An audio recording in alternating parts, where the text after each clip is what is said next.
From Wall Street to Main Street to help small business owners have the same capital as corporate America and give them the same resources as a larger company. We cover business funding, business credit, scaling, business consulting, and much more. Check out the website at shieldadvisorygroup.com. Welcome to the show, The Liquid Lunch Project. Hey, what's up, everybody? Welcome back to another episode of the Liquid Lunch Project. I am Matthew R. Meehan alongside my partner and co-host Luigi, the Professor, Rosa Bianca. What's going on, Lou? Matthew, ready to do this again. Let's give some pearls of wisdom to our audience, our friends and family. And today we have a very special guest. And Matt, this is a subject that is near and dear to our heart. Financing, setting your company up for financing. Because the key to success is not just capital, but it's also reasonable capital. And there is a secret sauce to gaining access to that secret capital. And there's a person here today that's written a wonderful book. His theme basically is setting your company up from startup to scale up. So we'd love to welcome Glenn Hopper, author of Deep Finance, Corporate Finance in the Information Age. Welcome to the Liquid Lunch Project, Glenn. Matt, Luigi, great to see you guys. Thank you for having me on. The honor is all ours. We were looking forward to this all week, my friend. Likewise. So Glenn, tell us right from the get-go, what is different between finance today in the proverbial information age versus deep finance in the 70s and 80s when people were actually making stuff and selling stuff? Yes, it's funny. I was on another show recently, and I was talking about digital transformation, and the host actually stopped me, got a little combative, said digital transformation. He said, I've been hearing that for 30 years. What does that even mean? And it took me back. And I'm going to say now, after that conversation, I think that digital transformation maybe is not the right, because digital transformation sounds like it's a one and done process, but really it's an evolution. And so going back to the pre-computers, to your question, when we were with paper ledgers and accountants wore the green caps, the green visors, and keeping everything in ledgers, up through desktop computing and moving into Excel and QuickBooks and moving from there into cloud computing and the evolution that had happened before. You could say, well, I already did a digital transformation in the 80s, then I did one in the 90s. And now we're looking at, like the rest of the world, we're just on the cusp of what artificial intelligence and machine learning are doing. And we, for small business, if you're not Amazon or Netflix or Google, you're not really using AI and machine learning to the extent that we could, but we're starting to see the beginnings of it. And so what I'm trying to tell finance people is automation is coming, and with that is going to come all the algorithms and the great stuff on the other side. But if you don't transform yourself to understand what's going on, you're either personally going to get left behind or your company's going to get left behind. So Glenn, basically what you're telling us is we're constantly in a state of evolution. And it's not that corporate finance evolves, it's that business evolves. And if we don't evolve, we become the Blockbuster of yesterday. Yeah. And the crazy thing is it's happening so much faster now. I mean, it's Moore's law, and it goes from that. It's the technology advance isn't linear, it's exponential. And we're now, and so if you are not immediately on top of it, the consequences are quicker and more dire, I think, from if you're not an agile company able to jump on that. Can you give us some real life examples, not theoretical, of companies that you're seeing? Because I know one company right now called PayFriends, right, where it's actually going out there, and what they're doing is they're unlocking hidden cash flow in your company by analyzing all the data that comes in. So what other companies are you seeing that are doing stuff on this note? Yeah. So without, giving a commercial for a specific company, I can talk about the finance functions that are being automated right now. Perfect. So everything from expense management, I think I've been in finance a long time, and I can remember the first time I went into Excel and made a form that where people could put in their expenses, and inevitably somebody would break my formulas every month, and I'd get these broken spreadsheets that didn't add up, and things would be messed up. And now you can, with your phone, you just take a picture of your receipt while you're at a business lunch. It logs it into your into the expense system, and it using machine learning in some cases. In some cases, it's just RPA, robotic process automation. But it takes that receipt, it knows, it recognizes it's from a restaurant, it codes it to food, and gives you and automatically prompts who's at this meal with you. So that's expense management is one side. Accounts payable is, there are systems out there where you just scan your invoices in, and it finds who the vendor is, what the amount is. It learns how to code them. You just click buttons to pay bills. The same thing on accounts receivable. There's software out there, web-based, that you just load all of your aging invoices in that you have out to customers, and it tracks them for you, and you can send emails from them. I mean, there's monthly automated close software that's out there. Every bit of the finance and accounting function right now, you could probably Google and in 2 seconds find somebody who's trying to automate it. So it's really interesting for people in this field right now. It's like, I imagine it's like being a factory worker or Blockbuster senior management, when Netflix was coming on, where if you don't adapt right now, then you're going to find yourself out of a job. So that's my big push. So Glenn, are you saying that all this technology is disrupting the classic accountant and accounting firm? It really is. And not even, I mean, it's happening in every industry, but I'm focused on the accounting and the software that's out there now. Whether it's audit or monthly close. I mean, it's coming. And right now people are using it as tools, which is great, but you're using it as tools. It's making you more efficient. You need to, if you're in this field, figure out, well, if I'm more efficient doing that, where can I add value? So Glenn, you bring up a couple of really good options. And I think this is a field that you are intimately an expert on. There are certain fields in America that are so ripe for disruption. I just don't know what's taken so long. And it's the service fields, the big law firms, the big accounting firms. I mean, these things are like aircraft carriers. For them to move, it takes 4 hours, right? So what is the future of these big, whether it's the big four in accounting or whether it's the 300-man, white collar law firm? What's the future of service? Yeah, it's interesting. If you think about the previous industrial revolutions, going back to coal in the 18th century, or going then into electricity and then into computers and the internet. So 120 years ago, the U.S. was an agrarian economy. I mean, 80% of the people in the country worked in farming. Well, then the Industrial Revolution comes on, the shift to the city comes, and we couldn't even envision what the new jobs would be out of that Industrial Revolution. But because of the shift and because of the needs and because of the concentration in cities and because of manufacturing and other advances in technology, new jobs were created. And that's the hope, is that more, all this disruption comes and it doesn't ultimately eliminate jobs. It just changes the nature of them.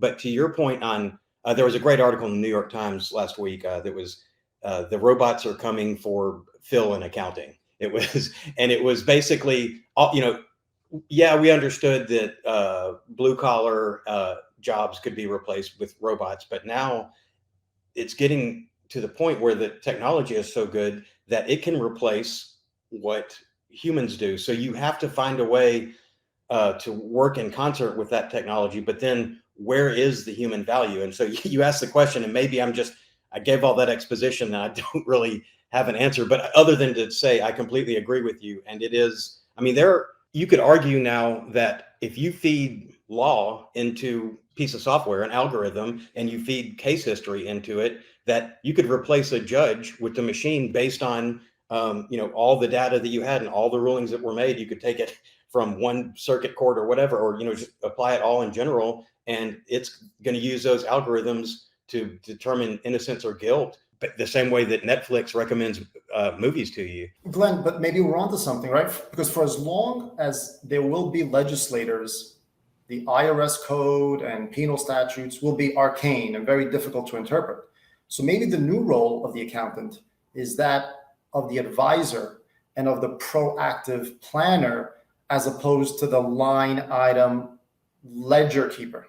Oh, absolutely. Because that's going to be, you could scan in or, think of talking to your, and I'm not going to say the name because she'll talk to me, but your Amazon device. I mean, you could, just read in with speech to text. You just read in whatever you want for the item to be added. And it's the automated close and journal entries and all that uh, that's not going to be a career path in the future. So where is the new value? And that consultancy is great. And I'm seeing it even outside of accounting. I'm in my company in my day job. We're a service provider, and we think of all the things we do, and then we're kind of rebranding ourselves as an agile advisory group. That is, we're not just plugging in this stuff that can be basically run through a piece of software now. We're taking that and adding value to the information that comes out of that. And I think that's where law firms and other businesses are going to have to go too, is using the tools where you can automate and then adding value on top of that. Well, this is not something that's new. This has been around for quite some time now. I mean, if we take the New York Stock Exchange as an example, right? Trading on the New York Stock Exchange used to require humans to actually physically trade back and forth, right? Up until maybe, I don't know, 15, 20 years ago, there was still a lot of brokers on the floor. Now, there's basically nobody because everything's automated. We had Joe Ciela, who his podcast will be coming out soon, who is one of the founders of Archipelago, which is the company Goldman Sachs bought, and they actually then in turn merged with the New York Stock Exchange and made it all digital. And therefore, a lot of those traders went and lost their jobs, right? And had to find different paths on what they were going to do. So we've seen this in modern times already, right? It's just a matter of how will people adapt, That's really what I think it comes down to. And I think we will adapt. We also had somebody else on here, Steven Schwartz. I don't know if you listened to one of the last episodes that came out, and he says, sit back, don't worry. Nobody has anything to worry about. Artificial intelligence is not coming for your job. So I love how we have two viewpoints. It's amazing. Yeah. But look, Glenn, I want to ask you something. You've helped a lot of startups from the beginning raise money and scale and exit, right? So what do you think when you're first starting out, a couple crucial things from your point of view, all startups should be doing right away? Yeah, that's so it's interesting because I've had successful and not successful exits. I mean, if you play cards a lot, you win some, you lose some. And I think about the ones that made it versus the ones that didn't. And there's so many different industries, but the easiest ones are the ones where it actually was providing a product that people were interested in. I mean, maybe some ego projects, a startup that I co-founded, we tried it out for 3 years and we just couldn't make it hit, versus coming into a company that was in a retail space and was providing a service that was meeting customer needs. So I guess nobody wants to think, nobody can see their own baby for what it is. Nobody wants to hear their baby's ugly, and they're certainly not going to think their own baby is ugly. So the first part of that is be sure that your product is something that the market wants. And the way you do that, I think, is you have outside advisors. If you don't want to have a board, if you don't want to cede control of your company early on to a board, if they're not investing, then just have an advisory committee and listen to them, because you can get your tunnel vision. You love the idea and you're fighting for it. And if you're in that founder stage, or you're maybe friends and family, maybe you're bootstrapping with your own money, it's easy to throw good money after bad. So at that point, having at least an advisory committee to come in and evaluate what you're doing, and so that you're not just in that tunnel vision, ego-driven company, that's it. But I think beyond that, get quickly to OPM, get to other people's money. So I think bootstrap, do your friends and family round, and do all that with your own money, and but just get to a minimum viable product. And it's rare that you're going to have a business that you're able to really bootstrap and not have outside money and compete with other better funded companies. So the truth is, you say, oh, it's really hard to raise money early on, but if the product is right and you get that minimum viable product and you've shown it works and you've got systems in place, you're not going to go get bank debt unless you have personal guarantees or whatever to put on it. But I mean, there's VC and there's still dry powder sitting out there right now with PE and VC money. So, get that pitch down and get quickly to where you can get enough money to scale. And it's not, you're not putting your whole life savings up after a certain point. And entrepreneurials are inherently risk loving people, but, you're going to be, if you start with the limitations that are, unless you're on your own trust fund, if you start with the limitations of your own money, then you're not, you're just hamstringing yourself from the beginning. So Glenn, I think what you're saying is the most difficult thing for an entrepreneur to do is to look in the mirror, right? Because when you have a product, we all think our baby is the best baby, the most beautiful baby out there. And it's very difficult to say, no, your baby is butt ugly. But, to you, it's your baby, right? So it's something that requires a great deal of introspective honesty. Yeah, exactly. And it's so hard to do that because you can be so passionate about your product, and it depends too, because we talk about, there's small business and then there's startup. And I think a lot of small businesses call themselves a startup, but really, if you're a nail salon, you're not a startup, you're just a nail salon. But if you have a new way of doing things, a more efficient way of doing things, and you want to get money and scale up quickly, then then you're maybe a disruptive startup then. But the approach that you're going to take is, which are you? Are you just a small business? Small business, obviously the backbone of American economy, but so you're going to act differently if you are a small business who's going to stay within a range versus if you're a startup that's looking for that exponential growth. Glenn, I like the message you're sending here, because what we're saying here is, regardless of how small you are, it's critical that if you do have a viable business or product, surround yourself with, quote unquote, your board, your advisory team, but people in that first round of influence that you can go to and say, hey, what do you think about this? That are going to be honest with you and not have that self-interest in mind. Yep. And, it's funny, if they put money in, they're going to be real honest with you. So Glenn, let's ask you, let's go to your founding story. How did you get involved in finance to begin with? Yeah. So I did not come the normal route. The normal route to a CFO is public accounting controller to CPA, public accounting controller, CFO. I came up more the finance and strategic side. When I first came out of business school, prior to business school, I was a journalist. So kind of a weird mix, but actually I think that helped me a lot, because as a journalist, you learn to communicate, and that's very important in finance. You can build the coolest models in the world, but if you can't effectively communicate them, then what good are they?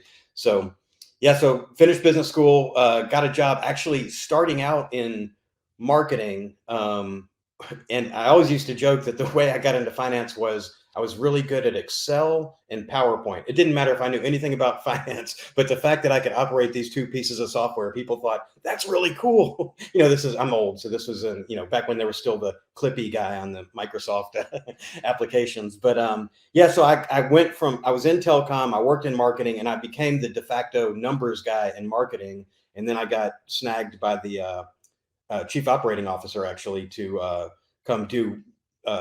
He needed a guy that would counter what he was getting from the finance side. So I became the sort of the budget guy for operations, and was sort of at loggerheads with the finance team back then. And that's when I started first getting my ideas about this democratization of data. I couldn't do my job because finance was guarding their data. And as an outsider trying to get access to that, I started rethinking and seeing where some problems with traditional finance are. And that's kind of shaped my career since then. So that's, probably 5 different companies ago since I was there, but I've taken each thing I've learned at each of these companies and applied them to the new company. And it is, and technology's changed over the time as well, but it's, the role of finance in my career has changed a lot in the past 20 years. And that's kind of what led me to writing the book. Is I've got some lessons here. I'm getting some age and experience on me that it would be, because I'm seeing the same thing happen over and over. It's, let me document this and hopefully save somebody some of the headaches that I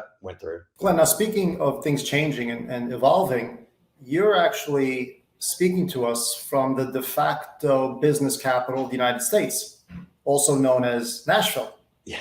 Tell us how that has evolved over the last literally 2 years. When people would think about founding a company and having a place of access to resources, you'd think New York, you'd think Chicago, maybe Boston. If you're a little bit of a tree hugger, maybe you go out to San Fran. How did Nashville evolve to the business capital of North America? So I've been in Nashville since '07, and it has been, there was a small blip in the '08, '09 recession, but not much of one. I mean, Nashville, there's the downtown skyline has been covered with cranes since I've been here. And now, Oracle is building in Nashville, Amazon, not HQ2, but there's a huge Amazon facility. We've got Alliance and Bernstein here. I mean, there's big companies are coming in, and I don't want to veer political at all, but there's the tax situation in Tennessee is pretty favorable to individuals and to businesses. And I think I think people are leaving higher tax areas to come to the low tax here in Tennessee. And I think Texas is having some of that as well.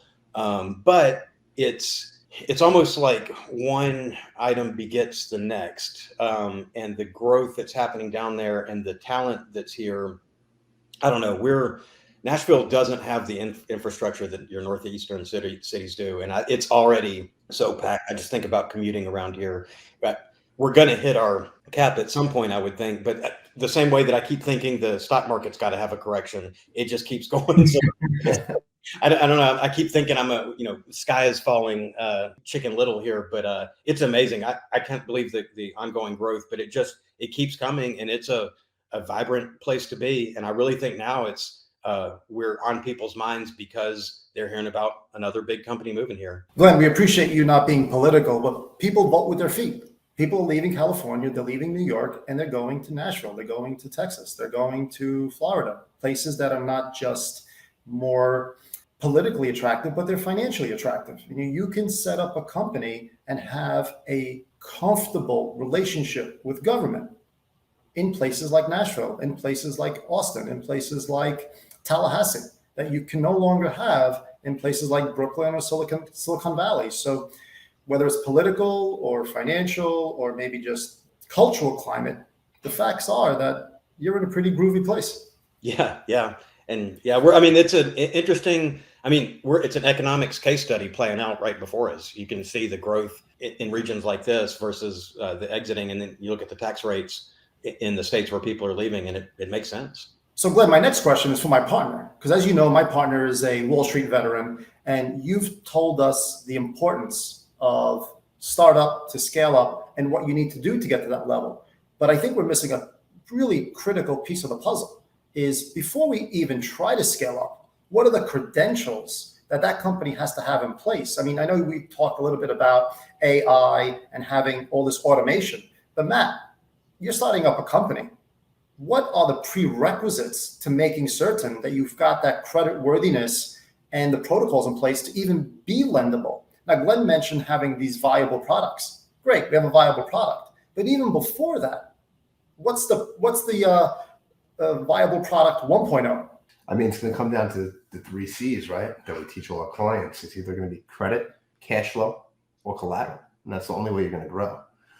Credibility, you can throw in there too, because if you have a background and you showed a successful exit from a company before, it's going to be easier to get a lot of angel money or VC money right away. But truth be told, not a lot of people have that, right?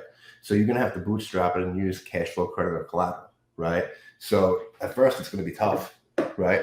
However, I don't know if that's a bad move either, right? I'm a big believer in taking on debt when you're starting a company out rather than giving away equity, because if you truly believe in yourself, giving away equity at a 25 to 50% portion for a company that's valued at $1 million today, which will be valued at 10 million in 5 years, something don't sit right. I'd rather pay 45% for that money right now and deal with it later on. And a lot of people don't see that picture. They want to sell equity right away because it's the cool thing to do. I'm not a big believer of that.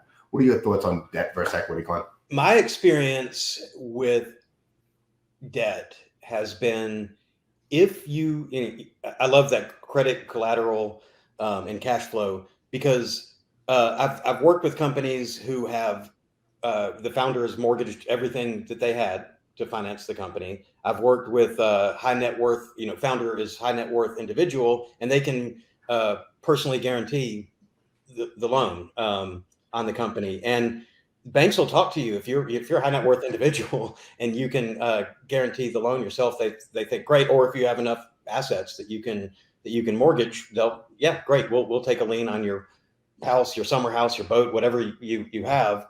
But I don't. For most people, I mean, and I haven't done a lot of work like with SBA. The amount of debt that people need to fund a business, banks are very risk averse. And my experience has been, if you can't personally guarantee it or you can't back it with your own assets, it's very hard for a startup to get debt. Equity, it depends, there's instruments now. What's the big instrument, I guess, that everybody's used for the past few years. And I've never actually done one of those, but where you kind of have this hybrid investment vehicle that, will determine the value of it at a later date, kind of thing. But equity lets you,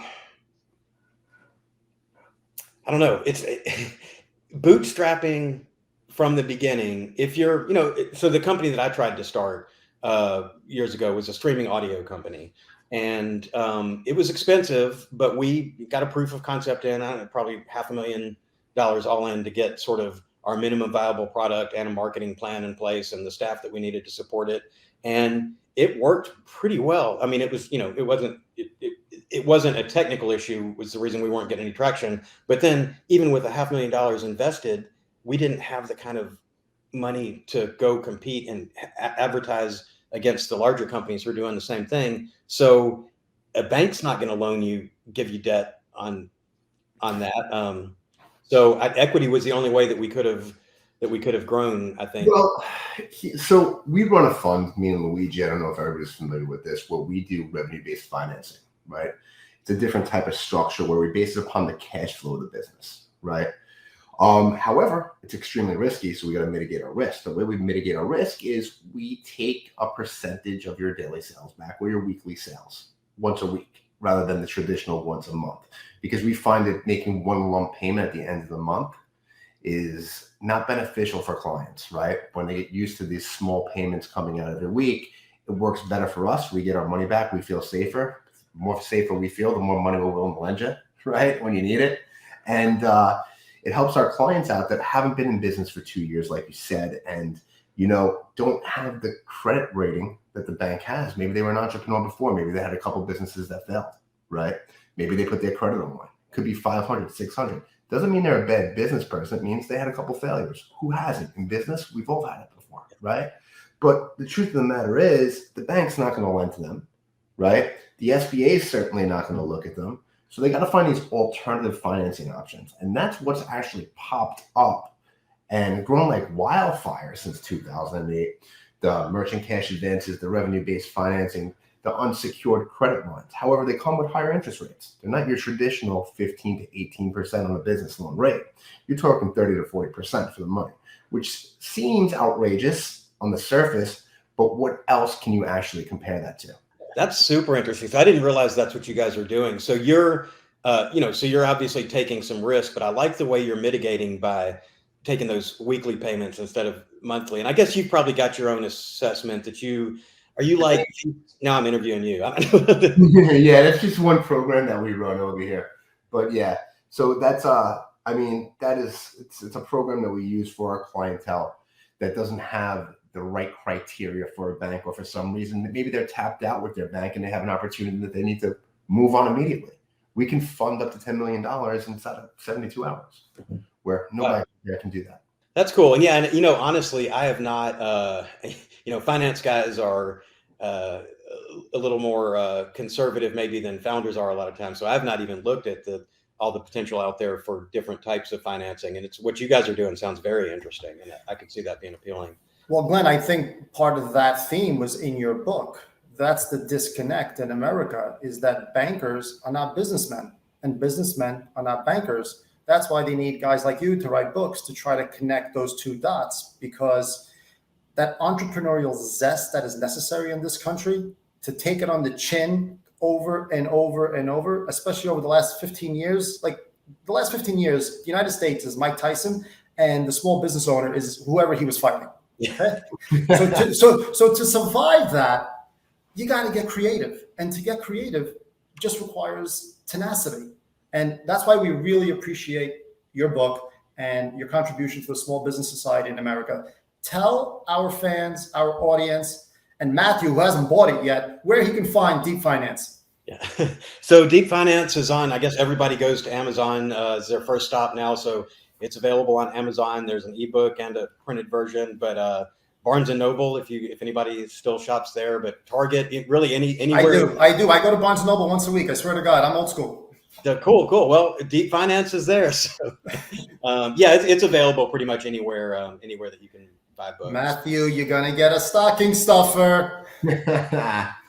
Hey, Glenn, we really appreciate you being here, helping out our audience. We learned a lot. I'm sure they did too, but I do have one more question before we let you run. Let me ask you this, Glenn. What's success mean to Mr. Glenn Hopper? Yeah, I don't know.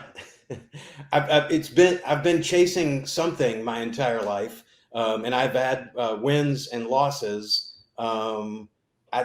Success right now seems like never running out of challenges and kind of keep climbing the new challenges. I'm finding success in all sorts of different areas right now that I think it's really just a matter of perception more than the reality of things, because we talked about that I had a couple of businesses fail early on, but if I look back, if I could call them successful because of what I learned, and now that I'm able to apply, and I'm not going to make those mistakes again, but I just keep setting new challenges for myself. The book was one. I've had some physical goals I set for myself. I did a marathon just a couple of weeks ago. I did a half Ironman this year, recovering from some surgeries to do those. So that was good. So I think really success is, it's like what I said about digital transformation. It's not a one-time thing. It's an evolutionary thing. So once you can never rest on your laurels. You just keep looking for those challenges and keep finding the next challenge. I love that. Glenn, thanks for being here. We appreciate you. And guys, that's a wrap of another episode of the Liquid Lunch Project. Thank you for listening to the show, and make sure you subscribe, leave a review, and share it with a friend. We'll see you on the next episode of the Liquid Lunch Project.